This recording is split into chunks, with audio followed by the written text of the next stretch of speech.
Hi, I'm Peter J. Ray. Welcome to Adventures in History. Today's topic is Lenore Zuck Hughs, 1966, Ocean Islands, Vacation Diary, Part 2. March 5th, 1966, Christchurch, New Zealand. Today we return by bus to Christchurch through very beautiful country.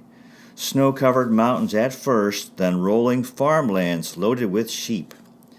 There are 50 million sheep in New Zealand and 3,500,000 people. It is a beautiful country. Our hotels have been excellent and the food fine.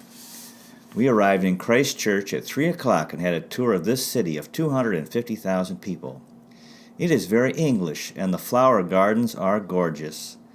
There is competition here every year for the most beautiful commercial garden, the most beautiful yard in a private home, and the most beautiful street.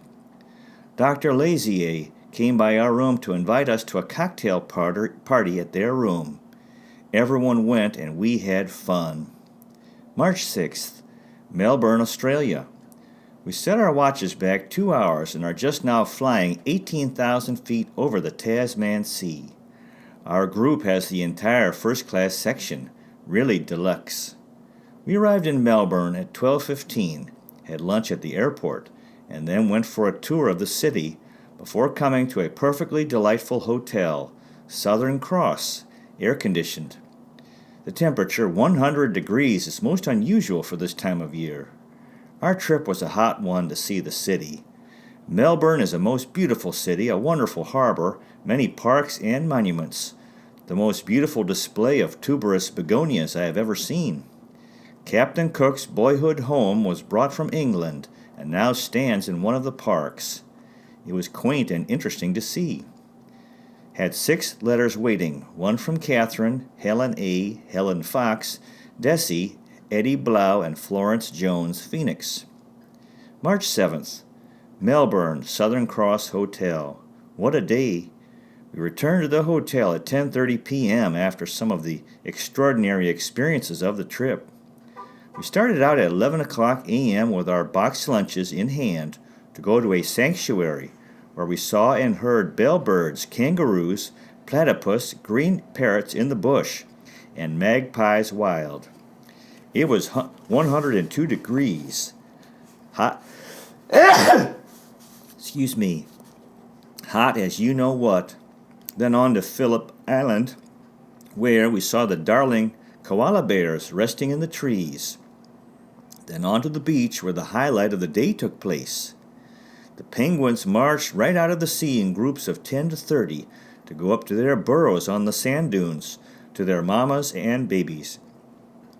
One group came so close to us that one crawled right under Dale's leg.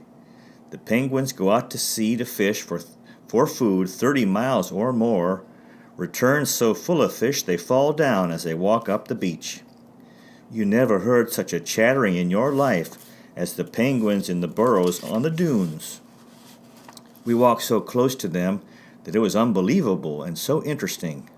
The full moon rose over the ocean, and we could distinguish the constellation Southern Cross. On Phillip Island, the giant worms grow also.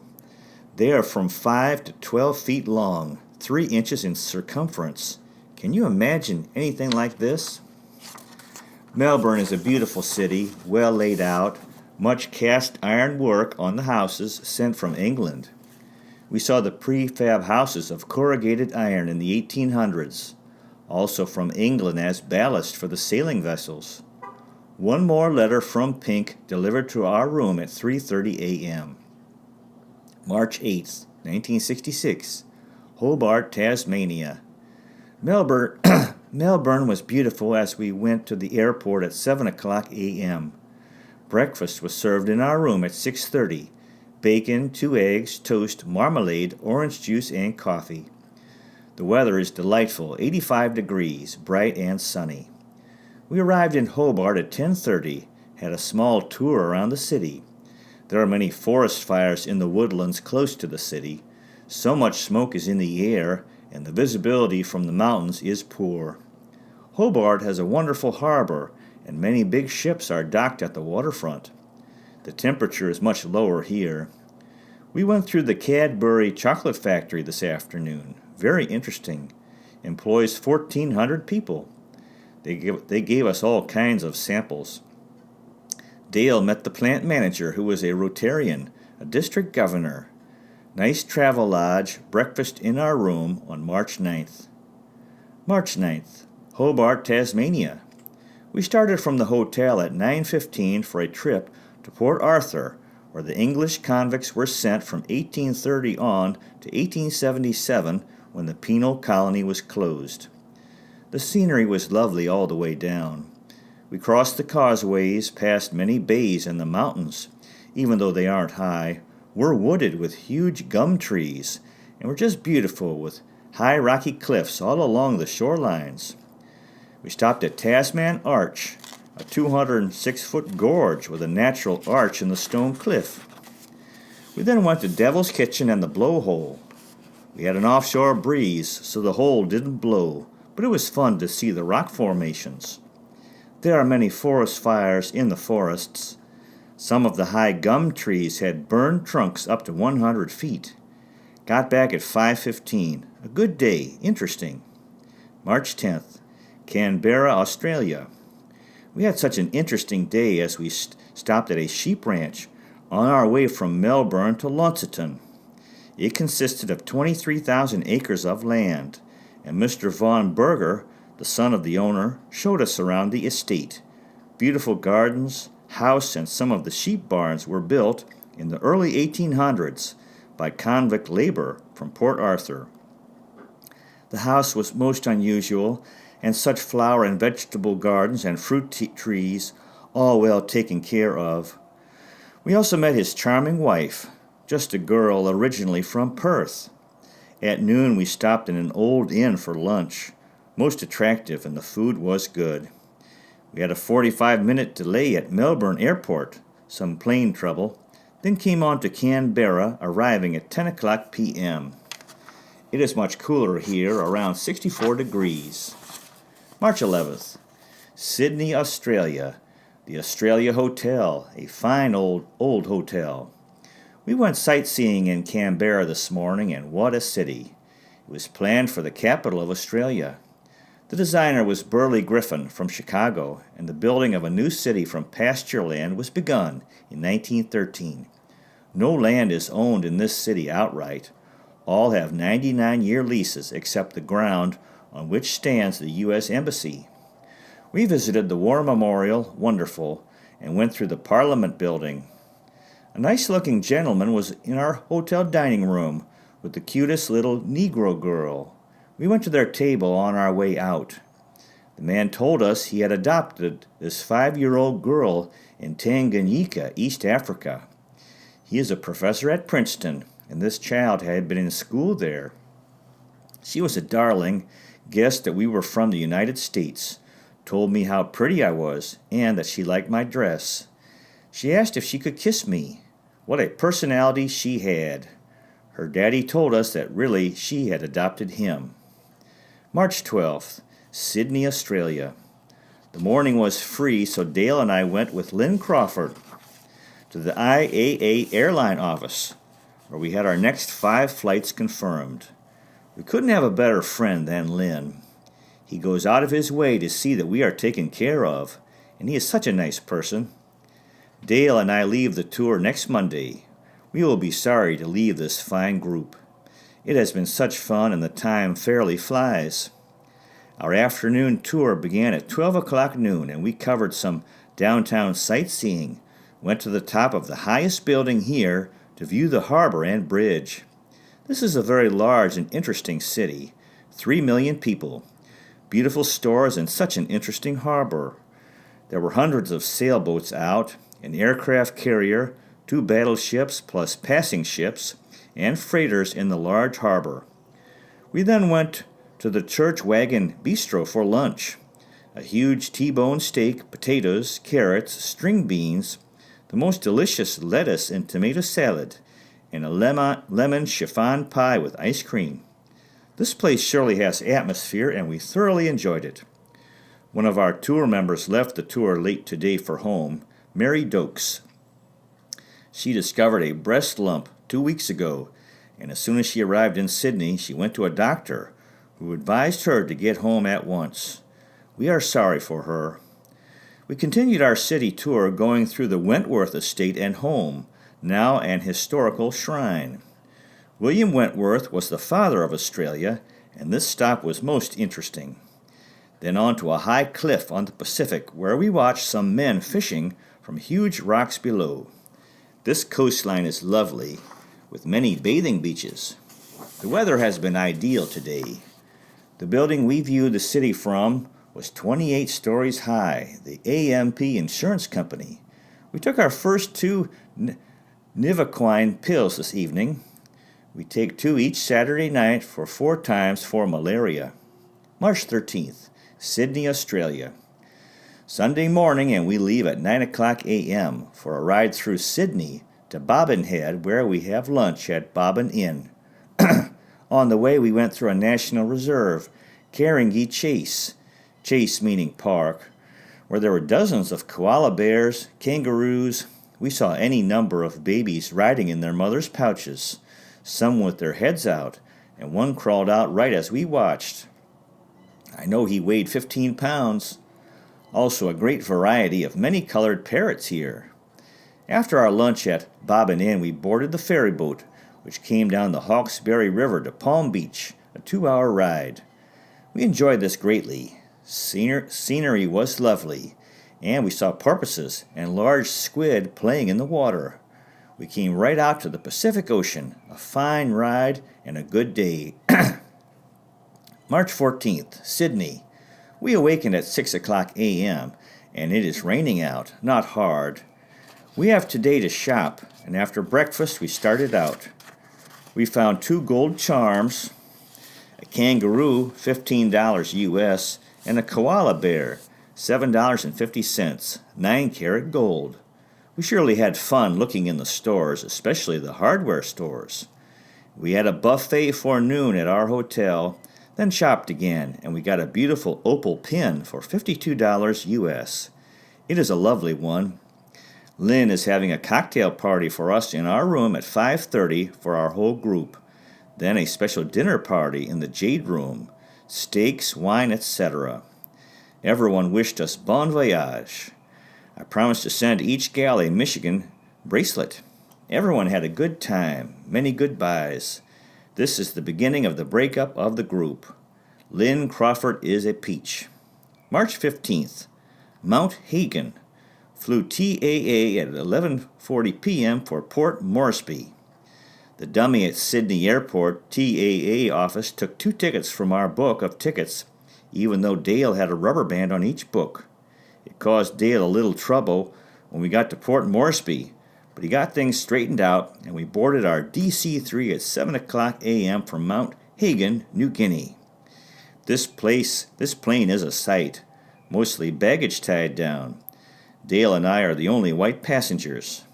The captain just came back and invited us to come to the cockpit any time during the flight. There is no hostess, only pilot and co-pilot.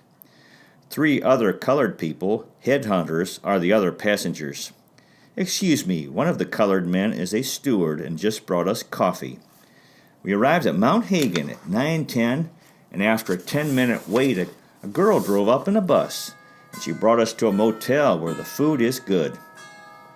Honestly, we never saw anything like this. Mount Hagen, New Guinea is located in a lovely valley, and the natives go around with nearly nothing on. The men wear a belt of leather, and tied on behind is a bunch of grass and some kind of material draped from the belt in front. We went to a village where one of the men was dressed in a Sing Sing outfit. They grow coffee here, and one of the girls posed for Dale, picking coffee in ceremonial dress. This is the most primitive place we ever have been. The natives are very friendly. On the island of New Guinea was a large U.S. air base during the last war. There are about 500 Europeans here in Mount Hagen, and many natives in the villages. The men may marry as many wives as they can buy. The one we met today had 3. Dale bought spears and an axe. March 16th. Gorica, Papua New Guinea. Papuana Air DC-3. Before our plane leaves for Gorica, we have time to go to the native market, which everyone says is a sight. Our motel owner, a very nice woman, is sending one of the boys to market, and he will take us. The natives came streaming in with everything imaginable on their heads. Vegetables, babies, and their native dress is something. They let us in before the natives were allowed in, and I think Dale got some unusual pictures. This is the most primitive place we have ever seen. I won't try to describe the smell of these people, but they are friendly and unspoiled. You can't get into Mount Hagen by car. Everything comes by air. No railroads. And the only road goes to the other end of the valley over 100 miles. The altitude is 5,500 feet. Our plane ride from Mount Hagen was terrific. We flew in the mountains with our wingtips barely missing them. High waterfalls coming from the high mountains were to be seen in many places, and the native villages were on the tops of the lower hills. Our pilot told Dale that the first white man came to New Guinea in 1935, that the natives in the back valleys were not only cannibals but ate each other. We stopped en route at the small villages of Minge and Bonds. There are 2 seasons here, wet and dry. This is the wet season, and the only road to Lae has a landslide closing the road entirely. They don't know when it will be open, so everything has to be flown in. Freight is much more important than passenger service to the airlines. We have been most fortunate weather-wise, haven't gotten wet once. March 17th. Gorica, Papua New Guinea. This morning was free, so we spent most of the time at the airport, which is around 3 blocks from our motel. We never saw such loads of air freight as are carried out of Gorica. We saw 20 natives carrying a huge box to one of the planes that was staggering weight-wise. It nearly fell on them twice. The aircraft is strange here, too, types we haven't seen before. The lady's husband that runs our motel took us out to see his vegetable garden. All kinds of vegetables, coffee, and he caught a baby wild pig this morning. The owner of our motel is building a beautiful new hotel, and he took us through. It will be as modern and beautiful as any in our biggest cities. It will be finished in another 3 months. The man came to take us on the afternoon tour at 2:30, an hour late as it had rained over lunchtime and the roads were impassable. He lost a bus day before yesterday because of bad roads caused by hard rain. We never saw such terrible roads as he took us on up and down the mountains. First we went to a high lookout where we saw all of Gorica. A tremendous amount of building is going on, a teacher's college to train 700 students, etc. We saw the hospitals, native and European, a native village, the showgrounds where they will have a tremendous fair in May, with tribes of natives coming on foot for 50 or more miles away. This is under the auspices of the Agricultural Department of the government, showing native arts and crafts, etc. We went through coffee plantations and the Seventh-day Adventist School, which is doing a wonderful job for the natives. There are 42 denominations of missions here, and our driver said most of them exploited the natives for the mission's benefit. Only the Lutheran and the Seventh-days were doing what they should, without working for their own gain. And aside, only the most rugged should take this trip. Editor's note, interested, Harold Freilich? This New Guinea tour has been like a camping trip with dirt roads, boulders as big as a bushel basket right in the road, mud holes 3 feet deep, and accommodations that are only fair. We haven't been hungry, and even though we put our mattresses on the floor, we sleep like babies. You wouldn't believe that people still live on our earth, wearing no clothes, sticks stuck through holes in their noses, tattooed all over their faces, strange feather concoctions in their hair, and smelling to high heaven. We knew this would be primitive, but we are still surprised at the sights. The ground in New Guinea is very fertile and extremely beautiful. Tomorrow morning we leave for Port Moresby. We're taking pills for malaria. Hope we don't get bit. March 18th, Port Moresby, New Guinea. We left Gorica at 7 o'clock a.m. Rather cool and cloudy. We stopped at Lae on our flight to Port Moresby. These high rugged mountains and lush green valleys are something to behold. The natives of New Guinea are certainly not a dying race. Children everywhere. We arrived on time at Port Moresby. No one to meet us at the airport, so we rode the airline bus in. The hotel is comfortable, mosquito nets over our beds, and it is hot here. We had an afternoon trip around the city and suburbs and shared our car with Dr. Barnes from Australia, a very nice person, and had dinner and breakfast with him. Who should walk into our dining room at breakfast but the Fisks, Francis, Howard, and Willetta, on their way to Mount Hagen from our tour. So good to see them. On the beach at Lae was the wreck of a sunken Japanese battleship from World War II. Lae was the scene of bitter fighting. To be continued. Well, that concludes today's presentation. Lenore Zuck Hughs, 1966, Pacific Ocean Islands Vacation Tour. Good luck to you with your efforts in family history, if this interests you, finding, preserving, and sharing old letters, diaries, and photographs, and interviewing elderly relatives while they're alive. Thank you so much for watching. You might consider checking out our website, Adventures in History, with Peter J. Ray at peterjray.com. Thanks again for watching. I really appreciate it. God bless you. Take care, and I'll see you next time.